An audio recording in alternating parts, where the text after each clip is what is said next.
see blue sky outside of my window right now. It's a nice relief from the rain. I'm Julie Davis, president of City Club, and it is my pleasure to welcome you to this evening's program. Before we get started, I want to remind most of us in North America that we live on stolen land. Here in the Portland region, this is the territory of the Multnomah, Cathlamet, and Clackamas, the Tualatin, Kalapuya, and Molalla, the Wasco, Cowlitz, and many other indigenous people who have known the Columbia and Willamette rivers as their home for thousands of years. Together, we recognize their unbreakable connection to this land, and we honor the resilience of their ancestors and the hope of future generations. Today's debate is between Mary Nolan and Chris Smith, two candidates running for the District 5 seat on the Metro Council. District 5 represents Northwest, North, and Northeast Portland. Before we get started, I want to thank Leslie Johnson, Samantha Ritterbush, and Jill Gibson for producing tonight's debate, and the entire program team for working so hard to make this evening's event possible.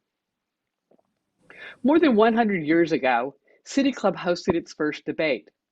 While a lot has changed since then, City Club continues to be an independent, nonpartisan organization committed to providing a space for people to gather and participate in lively conversations about the critical issues confronting our communities.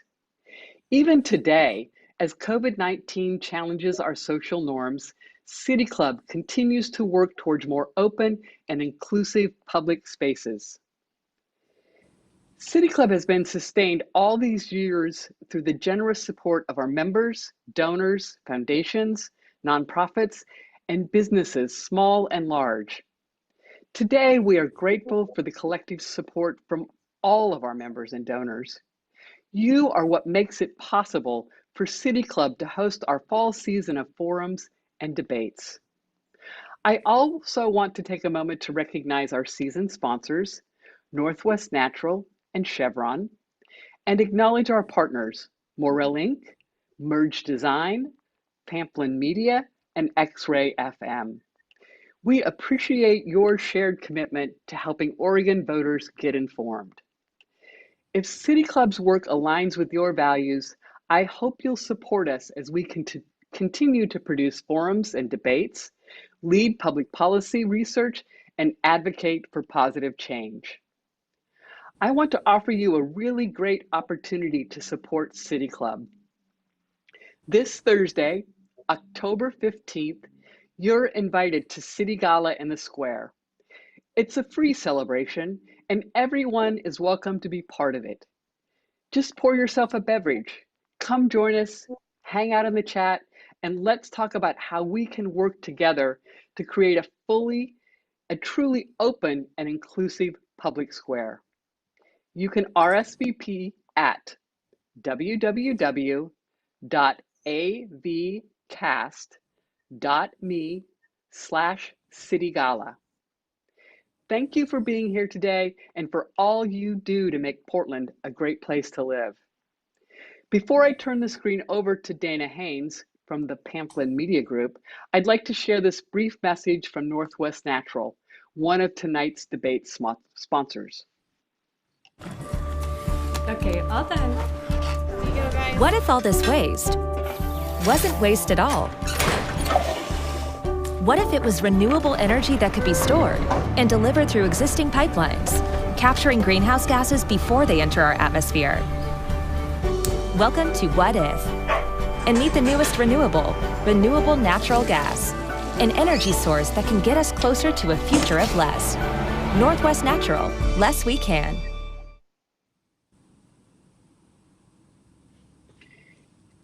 It's now my pleasure to welcome Dana Haynes, Managing Editor at the Pamplin Media Group, which includes the Portland Tribune. Dana is our moderator for tonight's debate. Welcome to City Club's Metro District 5 debate with Chris Smith and Mary Nolan. Metro is unique. I'm a newspaper editor and I picked that word with precision. unique. There is not another agency in America with quite the same depth and breadth of responsibilities. It is the quiet giant of regional governance. And if I was to ask everyone who lives on my block what they think of Metro, my guess is 90% of them would not have heard of it. That's why this debate is so important. We have about an hour, and I know everyone's eager to hear from the candidates, so let me quickly outline how we're going to run through this debate. To get us started, each candidate will have 2 minutes for an opening statement. Once the statements are concluded, we'll move on to the Portland Tribune's questions for the candidates. Once the moderated questions have concluded, the candidates will each ask one prepared question to their opponent. From there, we'll move to the audience questions. If you haven't gotten your question in yet, it's not too late. Tweet your question or post it to the City Club's Facebook page with the hashtag VoteMetro2020. That's VoteMetro, one word, 2020. One wrinkle we've added to debates this fall is what we're calling a free speech pass. If the candidate would like to rebut a point made by his or her opponent, extend their own answer time, or clarify a response, the candidate simply needs to raise the free speech pass. Each candidate has 2 passes, and each is worth 30 seconds each. Finally, we'll close the debate with a 2-minute statement from each candidate. Now, a little bit earlier, we flipped a coin to determine who would be giving their opening remarks. First, Mary Nolan won the toss. Mary Nolan, please begin.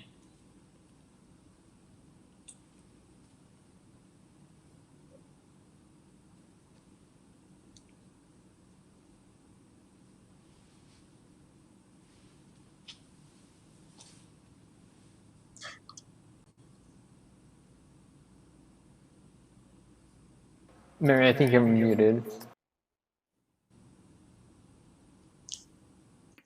Start over. Sorry. We're going to start that one over again, ladies and gentlemen. We have a slight technical problem. Mary Nolan, please begin. Thanks, Dana, and thanks to City Club for hosting this. I am glad that people will have an opportunity to get more familiar with what Metro Council is responsible for and how it can make a difference for the good in people's lives. Portland is a liberal community, meaning certainly to the left on the political spectrum, and also marked by generosity and broad-minded. In all 3 aspects of liberal, I am perfectly aligned with the residents and voters of District 5. My advocacy and leadership for generous policies and programs spans Metro's authority and Portland values. Creating and expanding green spaces at the city and statewide. Creating a vastly popular, effective Portland recycling program and expanding the statewide bottle bill. Overhauling the entire statewide land use system to match environmental imperatives with neighborhood accessibility and equitable economic growth. Innovative transportation policies to move away from fossil fuels and reduce greenhouse gases. A new funding mechanism for the state that tripled affordable housing investments. And that's just my warm-up act. I am known as a convener, a problem solver, a collaborator. That's the broad-minded aspect of my liberal. I work with people from all viewpoints, all life experiences, all religions. My core values remain firm, but I am also humble enough to know and admit when I erred or evolved with new information. Sam Chase admirably and effectively represented District 5 with this same approach for 8 years. I aim to carry on that success. Chris Smith. Thank you, Dana. Thank you for this forum. As a longtime member of City Club, I'm grateful for your ability to continue hosting these forums through these difficult times. My name is Chris Smith, and I'm running a grassroots campaign for Metro Council. Metro is uniquely positioned to tackle initiatives for climate action, affordable housing, and racial justice, where our state and federal governments have fallen short. And to paraphrase Metro Council President David Bragdon in his endorsement of my campaign, I believe I'm uniquely qualified for this position. I'm not a career politician. I haven't spent years in Salem navigating the political parties and the special interests that dominate our sclerotic, broken politics. Instead, I've spent the last 2 decades learn the intricacies of land use and transportation policy that make up the heart of Metro's work, and crafting solutions to reduce our city's carbon footprint, to tackle racial inequalities, and to chip away at the affordable housing crisis. I can point to numerous examples of policy victories and successes for climate justice from my time on the Planning and Sustainability Commission. I believe that the combination of policy acumen, empowering frontline communities, and moral clarity on the threat that fossil fuel infrastructure represents are all key qualifiers for service at Metro. I'm running a grassroots campaign. Voters won't have to wonder whether my decisions are influenced by thousands of dollars in donations from real estate interests or people who want to expand freeways. My track record demonstrates that I've been showing up in these spaces for years and demanding that local and regional governments take our overlapping housing, transportation, climate, and racial justice conversations seriously. Metro needs brave, independent, and unapologetically bold leadership to tackle our region's challenges. That's why I'm running for Metro Council. I look forward to our discussion. Thank you, both of you. So let's begin with our questions. And by the way, the readers of the Portland Tribune have contributed to some of these questions. Now, transportation is pretty much the hottest topic on Metro's dance card this year, what with a $5.2 billion, billion with a B, regional transportation measure on the November ballot. The measure includes funding for new projects in 17 transportation corridors in the region and a new light rail line between Portland and southeast Washington County. So with that in mind, I'd like to start with transportation measures. Proponents say that this measure is a good idea because it will create jobs, because it's environmentally the right thing to do, it increases mass transit, and because Washington County is growing by leaps and bounds. Surprisingly, many of the opponents agree with all of that, but they say that because the economy tanked and because businesses and Oregonians are hurting so badly, the timing is just wrong. They also say that during the pandemic, ridership has plummeted. Let's start with this basic question. Is this the right time to be pushing a transportation measure? Mary Nolan, do you want to kick us off? Sure. It's a complicated question, Dana, and it has lots of aspects. I am not on the council yet. I would have preferred some improvements to the process and the result of the measure, most notably fairness and equity of the funding mechanism, really much more significant impact on reducing greenhouse gases. The measure, as Metro has analyzed it, essentially holds us even, would spend $5 billion of local money and however much federal and state match we can achieve and not move the needle when we need to be moving the needle decidedly down. But the question in front of me as a voter and other voters is, are the good things that you've mentioned about this measure, the improvements in corridors serving large proportions of communities of color, the benefit of the youth pass to the entire metropolitan region for all high school students, the improvement in bus rapid transit lanes, do they outweigh the negatives? And I come down on the side that they do. And that with the delay of collection of the revenues for more than a year, Metro has effectively mitigated the concerns about the timing. Chris Smith, what do you say about the timing of the measure? So obviously none of us would like to be in a recession right now, but the truth is that we have been trying to shape this measure for the better part of 2 decades, and we have finally reached a broad consensus on the project list. And I'm impressed by that, and I think it's time to move forward.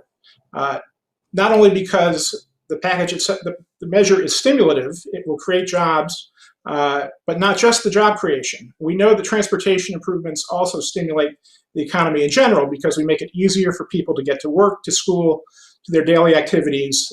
It's the economic lifeblood of the community. I also think it's important, and Mary and I agree that Youth Pass, the projects and corridors are very important. We also agree that we prefer it did more for climate.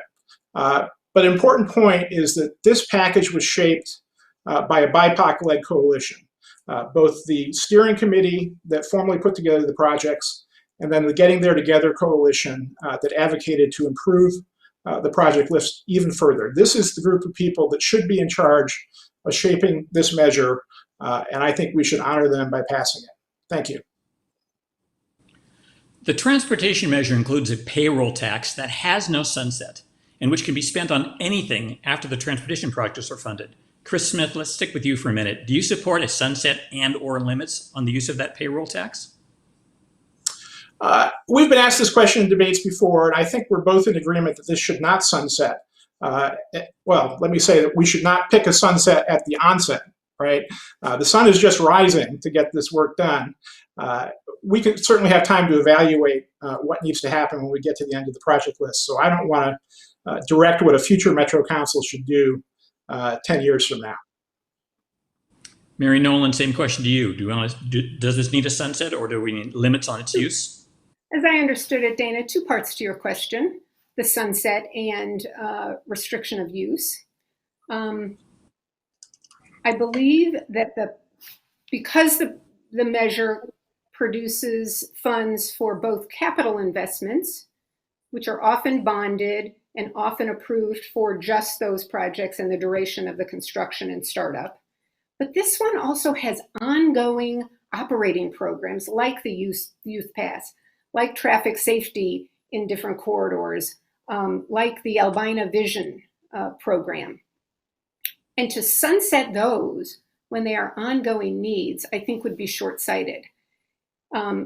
If I'm on the council, I would make sure that we review progress on the entire package and each individual component, preferably semi-annually, but at least annually, and review at that time whether the funding mechanism should either be reduced because certain goals had already been met, or whether it should be sunsetted entirely. But I think it's too early now. If the voters approve that list of projects and that list of programs and operating improvements, I think it would be not fair to them if we undercut the ability to pay for the programs they supported. However, to your second point, I would be interested in and happy to restrict the use of those revenues to transportation improvements in the region. Both of you at one time or another have pointed out that this project doesn't really address carbon. It's not going to reduce our footprint much. If voters say yes to it, and if one of the two of you then is on the board, is there a way that you could retroactively go back and start to fix that? And how? Mary Nolan, let's kick that off first, please. Oh, I think there is a way, and I intend to do it. Metro has a climate policy that this package needs to contribute substantially to. The policy of reducing greenhouse gases significantly, 35+% in a relatively short period of time, by the time this capital program would be completed. And I think Metro has to step up. The broad framework of the issues, because that is actually in front of the voters, has to be held with integrity, because we have to deliver to the voters what they wanted if in fact they approve it. But the way we deliver it, the design of the programs, the blending of the capital investments with congestion pricing to change drive-alone traffic patterns and reduce them to incentivize people to move out of single passenger cars and onto transit, to change TriMet so that that isn't a punishment for people, but something commuters and students and people going to leisure activities and shopping want to use TriMet. All of those are things we can still do if the voters approve this. And I am eager to get on that and start doing it immediately. Chris Smith, if you're on the board and voters should pass this thing, are there ways that you could retroactively change the carbon footprint element of it? There are two ways we could tackle that. One would be to adjust the project list itself. I think that's a dangerous path. We need to keep faith with the voters on the projects that they've seen and are voting on as part of this package. Doesn't mean we couldn't make adjustments, but we'd have to make sure we had broad community support to make those adjustments. And there are some projects that are primarily auto-oriented that if we can convince the community, I'd be happy to remove. But I think Mary points out the correct approach, which is that this has to be coupled with other policies. Since the beginning of my campaign, I've been advocating for congestion pricing as the key policy to deal with congestion in our region, and to take the revenue from congestion pricing and use that to vastly expand both the frequency and the breadth of our transit service, so that more people can meet their daily needs with transit rather than having to get in a drive-alone automobile.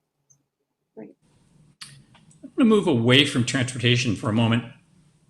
Metro has greatly expanded its responsibility in recent years. It now includes parks, funding affordable housing, funding social services, and now possibly funding transportation projects. Supporters say that Metro is being dexterous and deft in responding to regional needs. Critics say it's mission creep and overreach. Let me start with you, Mary Nolan. Is Metro being flexible and changing with the area's needs, or is it in fact experiencing mission creep? I think Metro is both responding to and leading on things that really do need regional solutions.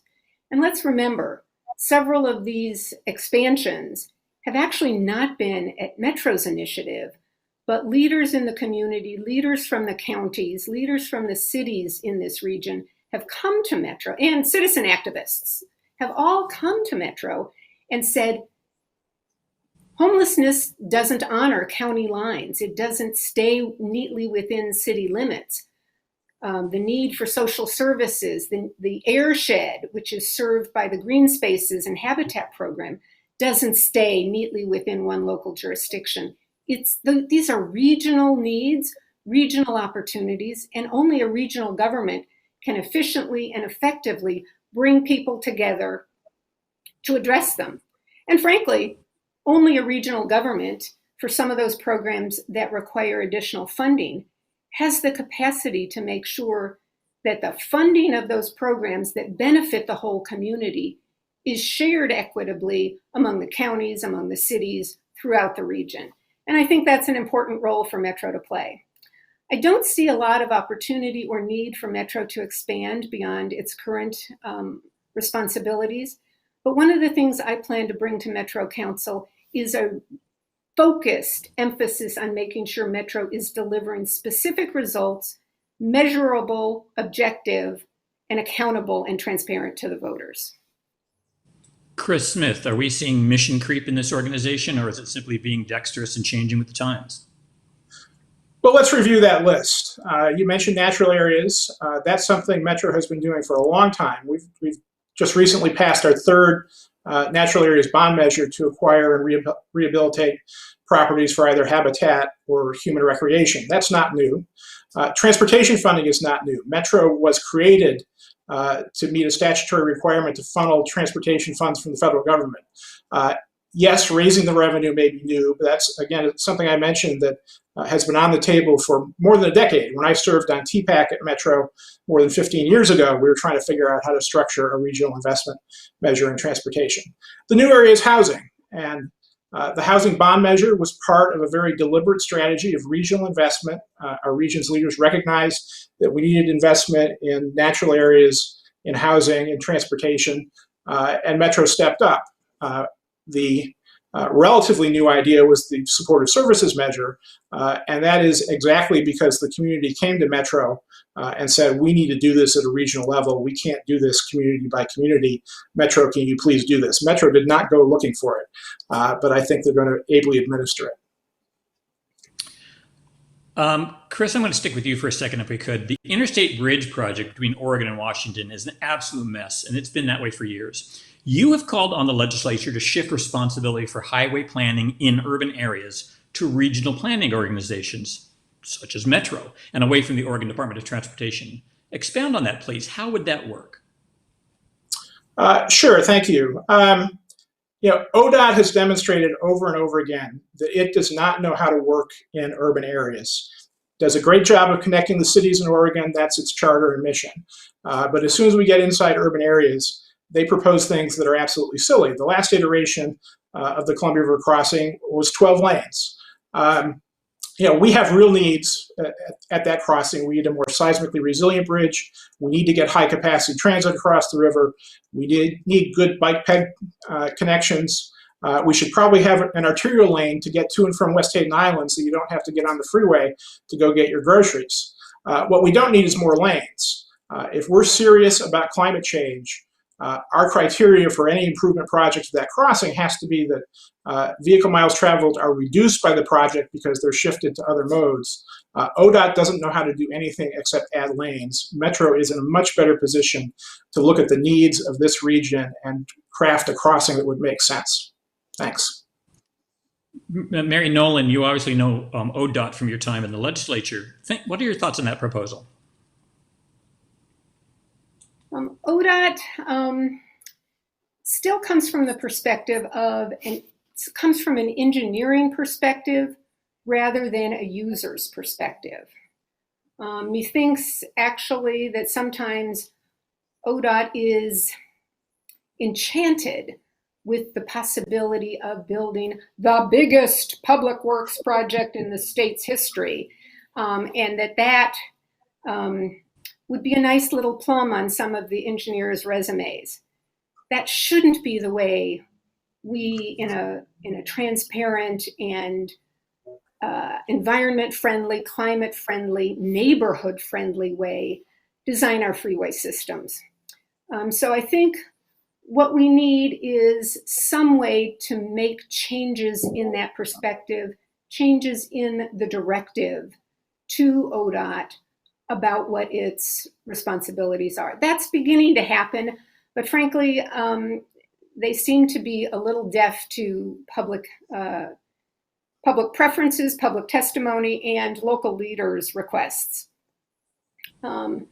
I opposed the expansion of the Columbia River crossing, the building of the Columbia River crossing as it was described when I was in the legislature, in favor of expanding capacity through non-climate invasive, non-climate destroying methods.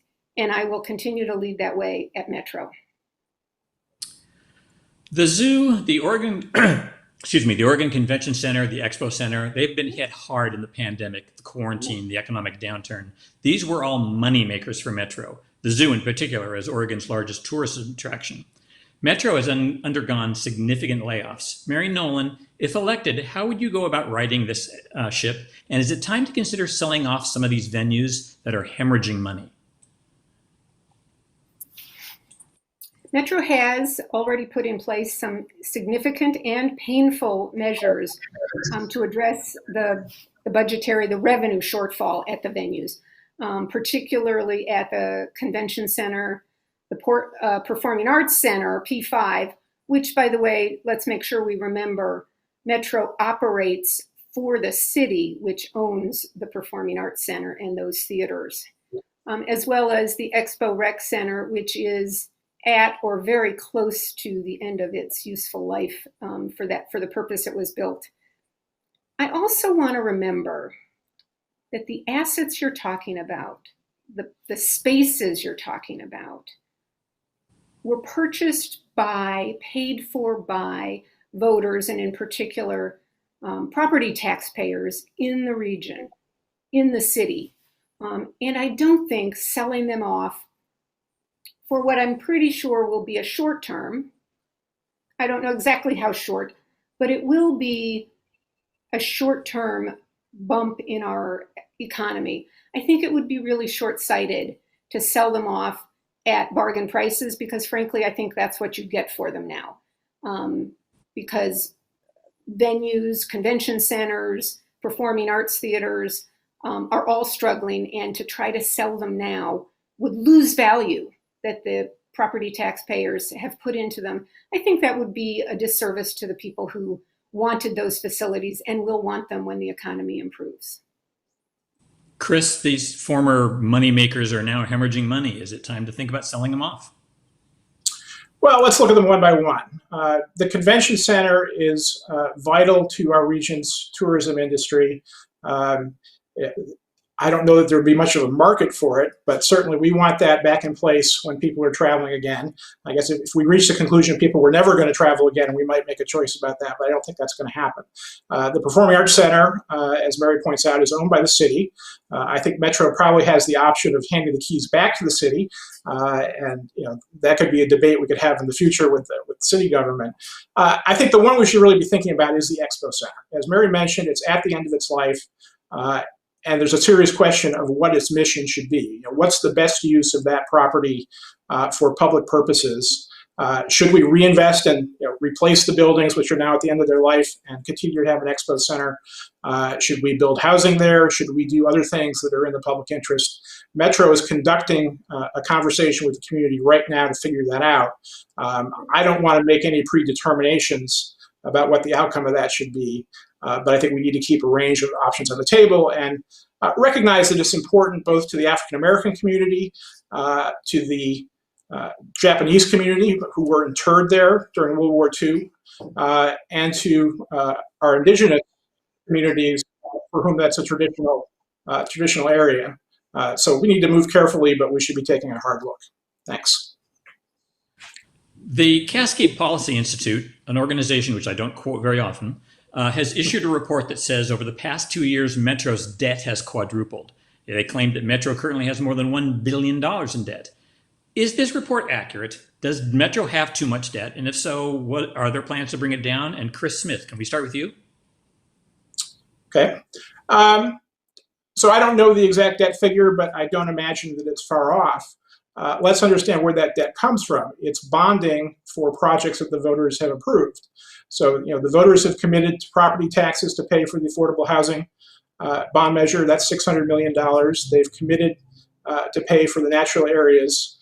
So those are debts that are secured by taxes that the voters have voluntarily stepped up to. So no, I don't think it's too much debt. I think it's part of carrying out the mission that the voters have entrusted Metro with. Mary Nolan, what do you think about the Cascade Policy Institute's latest claims about debt and Metro? There was a time when I was aligned with John Charles, but it has long since passed. I haven't read the Cascade Institute's report. Dana, thanks for calling it to my attention. I wouldn't be surprised if the number is close to what you've quoted, both because actually Cascade Policy Institute usually has its data right, even if its conclusions, I think, are misguided. And I think we need to consider that debt to be the equivalent of a mortgage. The voters have asked Metro to acquire green spaces, to acquire habitat, to build facilities in those green spaces and open spaces so that the public can enjoy the benefits of it and students can visit there to learn about nature in the city and to learn about how our ecosystem works. Metro has made those purchases and is paying for them through a mortgage. The funds are committed by the voters to pay for those over the duration of the bond measure. So it's no different than when you buy your first house and you're shocked at how much you'll pay over time, but you've acquired a real asset in the process.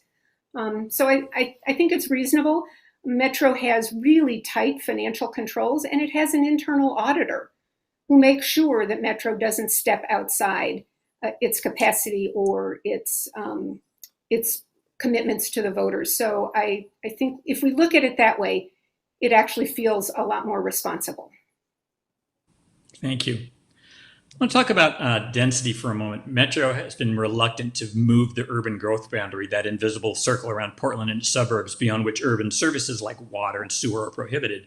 It's moved it, but it's moved it incrementally in very small units. Meanwhile, newcomers flocked to Oregon. Between 2018 and 2019, Multnomah County added 8,500 people. Washington County grew by 7,000. Clackamas County increased by about 4,000. And that was nearly half of the state's entire growth. Given that, Chris Smith, let me start with you. Is it time to reconsider the slow expansion of the urban growth boundary around the metro area? No, it's not. It's to the benefit of everyone in this region to keep the urban growth boundary tight. When we expand the urban growth boundary, we don't just create a windfall for the landowners that happen to have the land at the edge. We create expenses for the region. If we're going to serve new areas, we have to have water lines, sewer lines, roads that are expensive.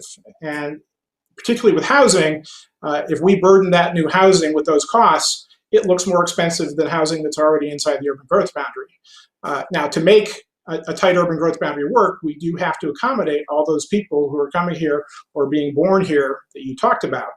And the way to do that is to infill within the urban growth boundary. And I've been central to Portland's efforts to take more than their fair share of that growth with policies like our recent comprehensive plan update, where we expanded the size and locations for multifamily housing, and for projects like the residential infill project, where we say, where once you were only allowed by zoning to build a house for one family, you can now build a house, a duplex, a triplex, you can have an ADU. So we have room to accommodate more families in existing high opportunity neighborhoods.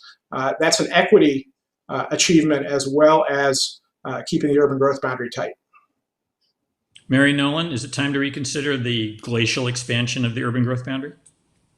Well, it's time to reconsider the urban growth boundary, which Metro by law has to do every 4 or 5 years and will be doing during the term of whoever wins this seat.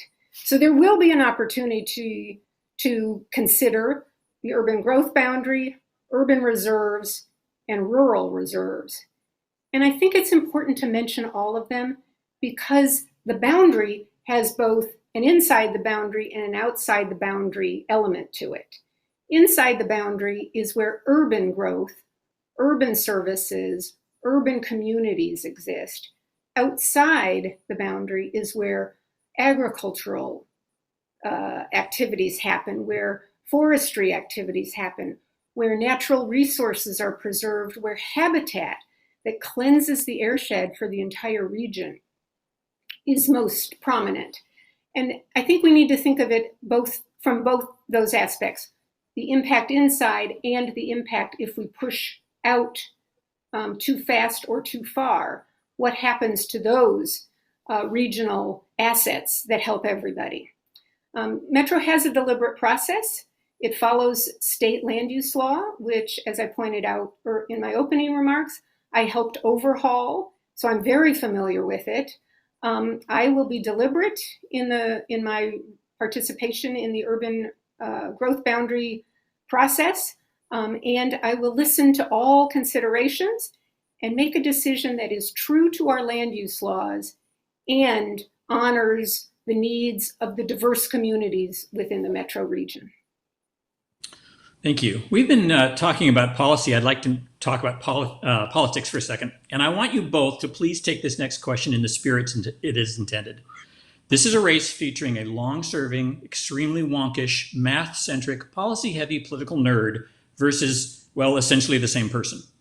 You two have far more in common than most political foes. Given that, and let me start with Chris Smith, why should you get the voters' nod and not your opponent, given how similar you are?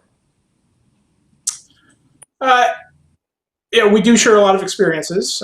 For example, we've both had the experience of losing a city council race to Amanda Fritz. Amanda's endorsing me in this race for whatever that's worth.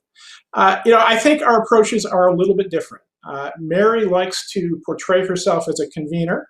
I think that's accurate, and she does a good job at it. I'm quite clear that I'm an advocate, particularly around the issue of climate. I'm coming to this role certainly to work in partnership with the rest of the council and the other stakeholders at Metro, but I'm there to be an advocate to make our region more climate friendly and to center that idea every day and move, if we're going to be wonky about it, the Overton window, that is the range of policy outcomes that are politically acceptable. I've got experience doing that. We did that with the Rose Quarter Freeway expansion. I lead the group No More Freeways, and we've gone from sort of everyone thinking, of course, we need to expand that as a bottleneck, to the community recognizing that it doesn't make any sense whatsoever. So I want to continue that work, particularly around climate at Metro. Mary Nolan, same question. Given how similar you two are, why should voters give you the nod? I think we are not as similar as you portray us, Dana. I am accomplished with a long track record of delivering results. Chris seems to not value convening. In the public arena, I think convening and collaborating and finding a way to solve problems with people who disagree is the essence of what an elected Metro councilor should be doing. That's the biggest difference, and I think it's pivotal because I've done it when I was Director of Environmental Services for the City of Portland and created a $1 billion Clean River program that was created with environmentalists, advocates for ratepayers, industry, transportation, all kinds of groups and individuals with very competing interests. And we found a solution that became very successful, a national model, and works well. I think we need to do that kind of thing at Metro. I did it in the legislature time and time again, funding the Tillicum Crossing, updating the state land use laws, creating funding for affordable housing, raising the minimum wage. You have to be able to respect the people involved in the process enough so that they will work collectively with you, because tomorrow, the people you disagree with today may be on your side on an issue. Building those relationships is how you get things done. Thank you. Dan, I'd like Chris to use Smith. Oh, go ahead. You want to use your time? I do. Your free pass? One of my two. So I certainly respect Mary's accomplishments in the legislature. But when we're talking about climate, I think we have to recognize that we have been failing for decades to address this. And it is going to take absolutely determined leadership to move us forward to the kind of world where we don't go beyond 1.5 degrees Celsius of warming and big parts of the planet become uninhabitable. I'm focused on that. I've been focused on that in the Planning Commission. I certainly haven't alienated any of my colleagues. I know how to maintain relationships even when we disagree, but I moved climate forward. I'm going to stick with Chris Smith for a moment. In the voters pamphlet, and again tonight, you wrote and said, quote, "Now is not the time for career politicians," end quote.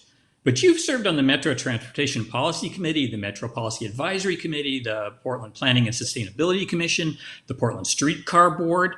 I grant you that these have not been elected positions, but it still sounds like the resume of a career politician. Expound, if you could, on your statement a bit. Why are you implying that your opponent's experience is a negative? Really, it comes down to the way that we fund our campaigns. But I would describe myself as a career policymaker. I have sought the opportunity to be part of policymaking processes, generally appointed, as you point out. But then the role I've taken is to be the inside advocate, working with outside groups that are pushing for good policy. So, working with Audubon to get better treatment of West Hayden Island, working with Opal to get more equitable transportation policy.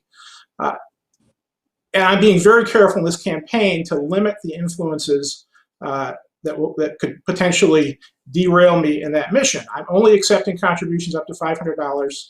I am not taking any PAC money. I want to be able to go to Metro as an independent voice who can advocate for the policies that I think are important. Mary Nolan, do you want to respond to that? I do.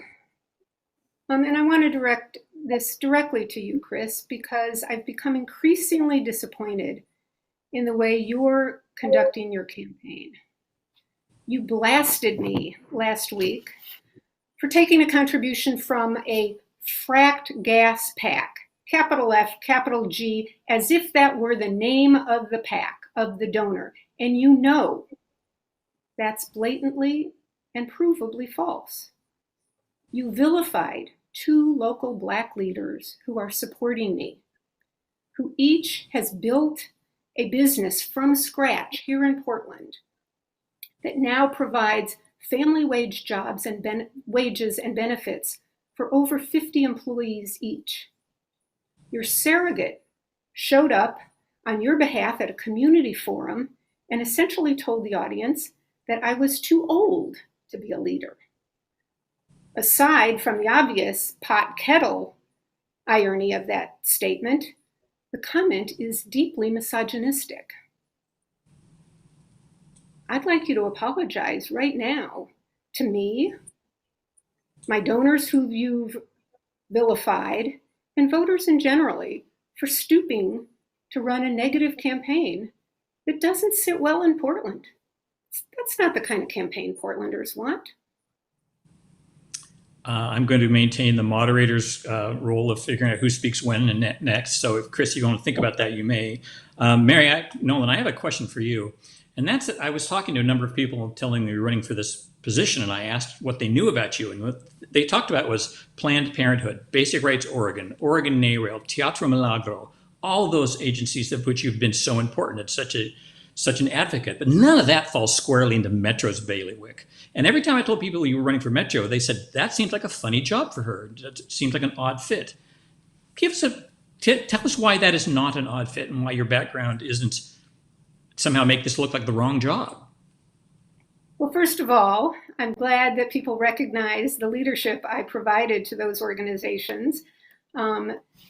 Those causes are truly dear to my heart. They are part of who I am, but no more so than preservation and responsible development of the land that Oregon has within its boundaries. They don't know, perhaps, that I have been an active supporter, McCall Society member, and Tom McCall Award recipient from 1,000 Friends of Oregon, the preeminent advocate for land use protections in the state of Oregon, directly in Metro's wheelhouse.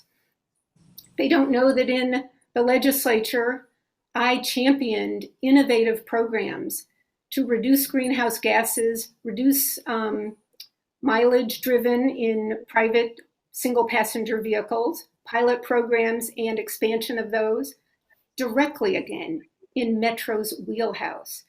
They may not know that I created funding, a new funding mechanism at the state level dedicated to affordable housing that tripled the amount of money the state was able to invest in addressing the needs of homeless Oregonians across the state.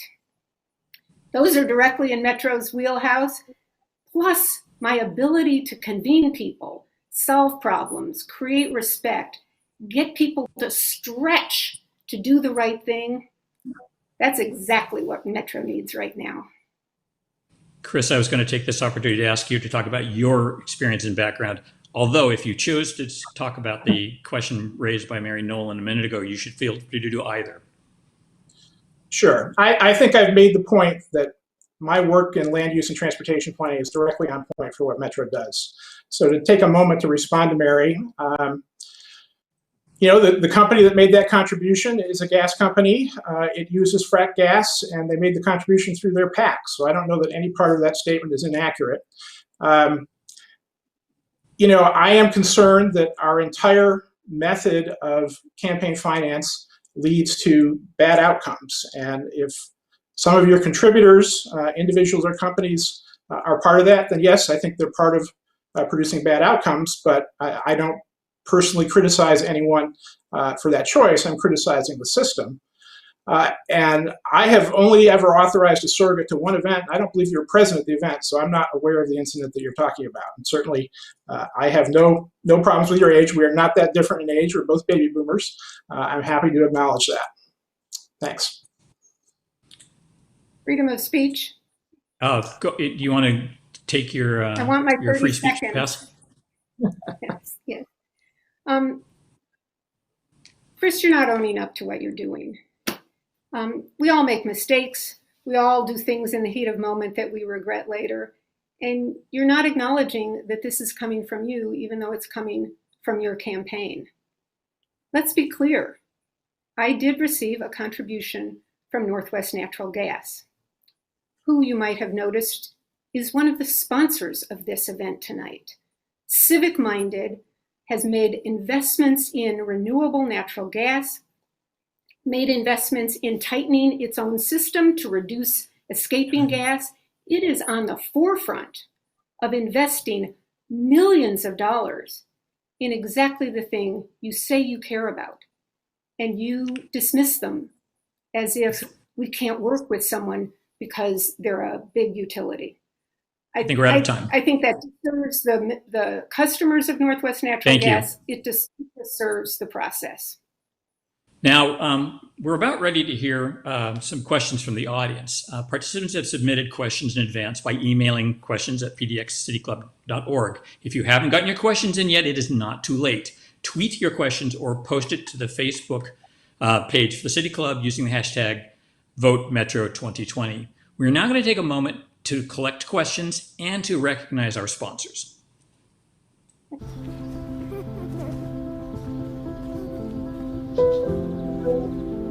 It's only human to pursue the elusive, while also capturing the possibilities, even something like CO2.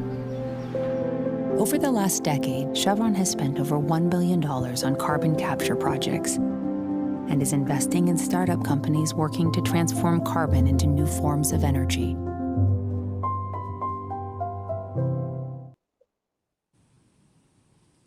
All right.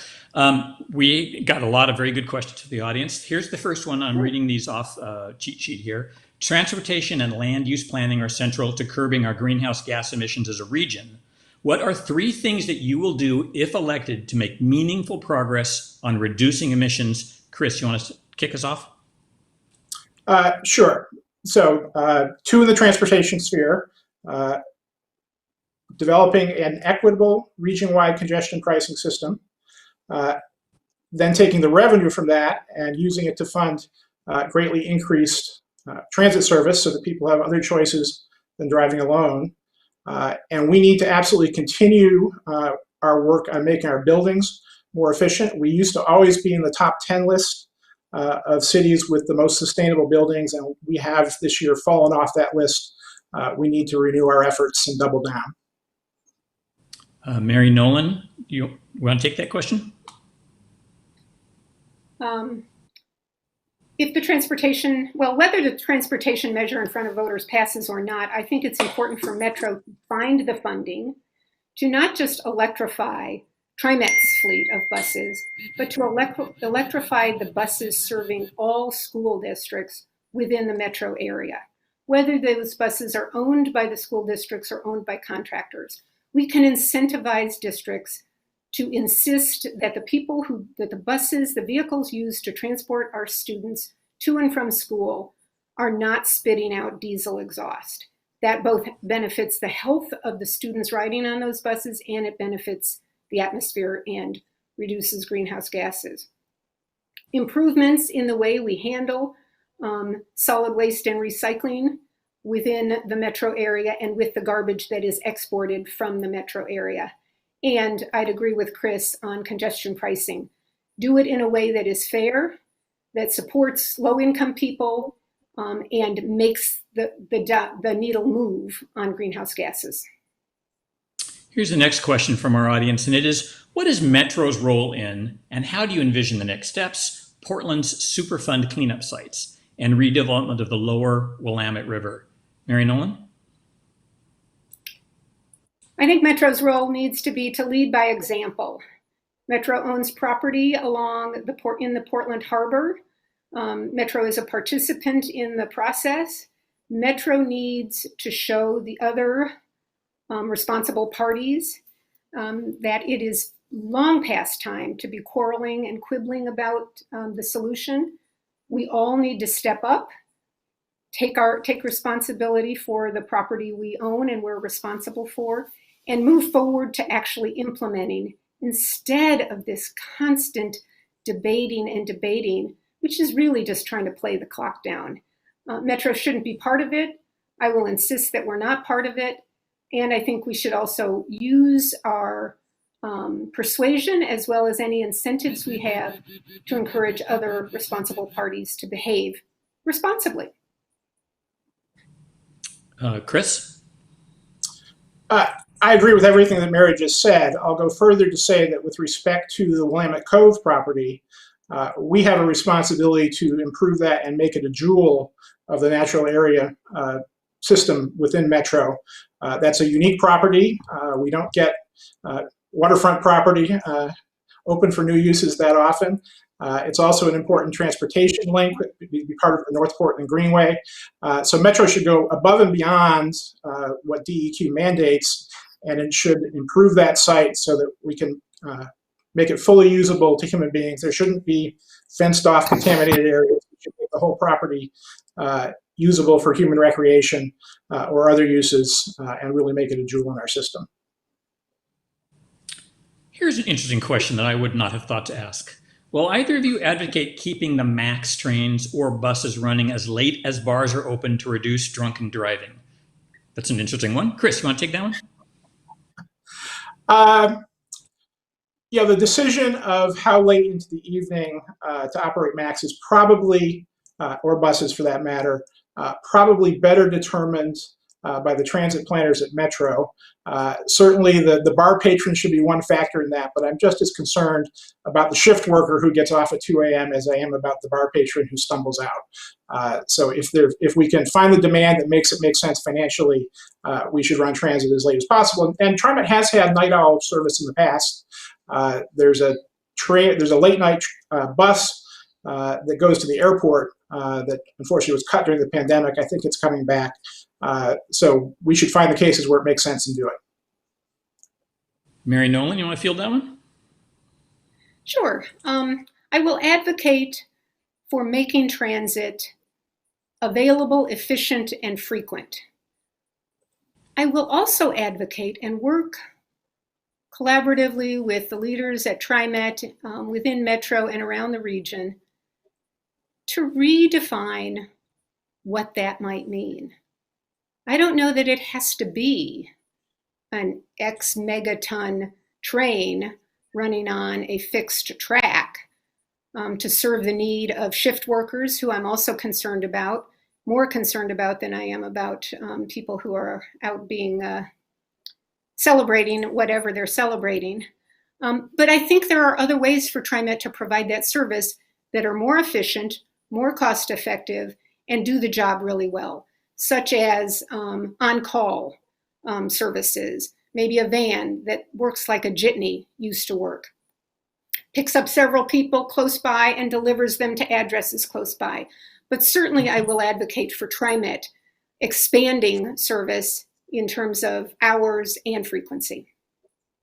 Here's a question that came from a listener just moments ago. Sometimes civic engagement looks like people with an agenda showing up to advocate.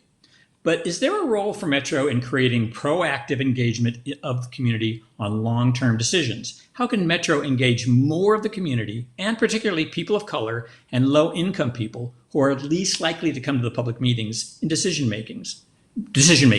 Mary, do you want to kick that off?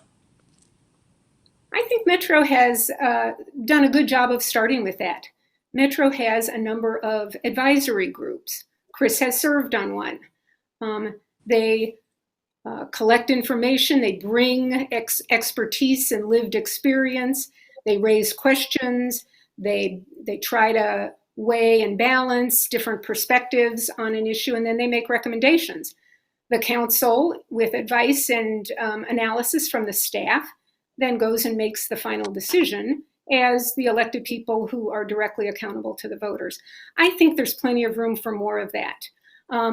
In part, I think that means being really close to the places, the organizations where people's whose perspective, whose concerns, whose needs are not conventionally represented. Going out and meeting on their turf, on their terms, respecting their values, their processes, rather than make them conform to Metro's. Chris, it's kind of a complicated question. Do you want to take a swing at it? Absolutely, because I've had lots of experience with this, particularly on the Planning and Sustainability Commission. And just to correct the record, I've served on 2 advisory committees at Metro, both TPAC and MPAC. The way we do public input is changing. The pandemic has changed it, right? We're now taking testimony over Zoom. That has pros and cons. I think once it's safe to meet in person again, we should take the best advantages of both in-person testimony and online testimony. So if a mom out in Cully wants to testify at one of our hearings but doesn't want to have to interrupt making dinner, she can hop on Zoom and get a scheduled slot and testify to our commission. But if she wants to come down and talk to us face-to-face, she has that opportunity as well. We're all learning how to better engage BIPOC communities and other communities that have traditionally been underrepresented. I think Metro did a great job with the transportation measure. We can pay people stipends to be on advisory committees if it's an economic burden. We can provide childcare at meetings. There are lots of things we can do to make it easier for people to participate. It's a pretty good question. Metro is focused on the long-term game, the future of the area. Describe to us what is the best big advantage, big fix that you anticipate we will have by 2050, and what is the biggest problem that you anticipate we will not have fixed by the year 2050? Chris, why don't you start us off? So by 2050, we're going to have to worry about rising temperatures. We're already seeing that. It affected us with the wildfires because rising temperatures dried out the fuel that helped drive those wildfires quickly and dangerously. But we're seeing it in the urban area as well. We have one of the largest urban heat island effects of any city in the country. So if you go from the leafy neighborhoods on the west side to tree-deprived neighborhoods on the east side, often near industrial neighborhoods. Again, I'm thinking of a place like Cully. There's a 9-degree difference in the peak temperature during the day, and that's enough to affect human health. So we are all going to have to learn to deal with rising temperatures and hopefully plan so that we can mitigate particularly those disparities. Mary Nolan, the biggest win by 2050, the biggest failure to address by 2050. Because I'm working hard on it, and I know that other people of goodwill are working hard on it, I think we will resolve the warming of the climate, the changing of the climate, the warming of the planet and the changing of the climate. There's technology, there needs to be political will. At the local level, I think there's political will. We need capacity, ingenuity, and grit to actually implement it, but I think we will. I also think we will be by 2050 or in 50 years, we will right the injustice in our community and our nation, particularly to Indigenous people whose land we stole, as we mentioned at the beginning of this, and to Black people who descended from enslaved people. On the side of pessimism, I am concerned that we are at risk of exacerbating the inequality of distribution of wealth between the generations. Chris and my generation have been taking for ourselves assets that are produced by the entire economy, and we are leaving younger people without, and I think we need to change it. I hope we can, but I am concerned that we might not have the will. Here's a pretty good question just came in. It is Metro's job to implement the recent homeless services measure passed by voters. What is your experience with managing a major project like that? Mary Nolan? A major public program, I have run 2 substantial 300+ employee agencies for the city of Portland, designed programs from scratch using community input and technical expertise and financial expertise. In the legislature, I led efforts to expand the Oregon Health Plan, which serves much of the population that is now camping on our streets. And I have created coalitions and served on the steering committee of the Fair Shot Coalition, which has delivered housing reforms, wage justice reforms, and social services and mental health reforms. Chris Smith, what's your experience running a major project like that? Well, I'm going to quote Mary on this, and I do have a 30-year management career in our region's high-tech industry, but Mary has pointed out multiple times that on council, we are not managers. We are legislators and policymakers. And I think that applies exactly correctly in this situation. Our job is to set the policy, to set the goals, to hold the organization accountable to deliver those. We're not the project managers. I take that as well. Okay, I'm going to head into the closing statements. Before I do, I want to make ask a before favor. You do that, Dana, I'd like to use a free speech pass. Do it. Okay. I'm going to use this to rebut our sponsor. I have spoken about the impact of fossil fuel money as part of this campaign and in general. Our sponsor showed us a slickly produced video of children and butterflies to make us feel good about them. That fossil fuel company is exploiting the Alberta tar sands, and if those tar sands are fully exploited, we will blow the carbon budget for the planet. So we have to watch where the fossil fuel money goes, because it's what's kept us from dealing with climate for 30 years. Thanks. Thank you. Before I go to the closing statements, I want to ask a favor of both of you. We had a lot of really good questions. Some came from my newsroom, some came from my readers. If I get these to you via email in the next several days, would both of you agree to answer the questions, and I will print them on our website in total at statesmanjournal.com. Can we make that deal? I get the questions I don't get to ask you tonight. You guys get a swing at it later? Of course. Can we say how many we're going to be asked to answer, Dana? Because we have other community groups that we're preparing to share our wisdom and our perspective with. If you've got 5 or 6 questions, yes.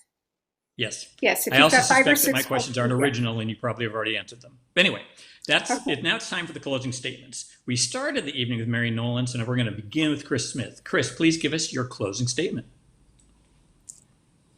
Thank you, City Club, for having us.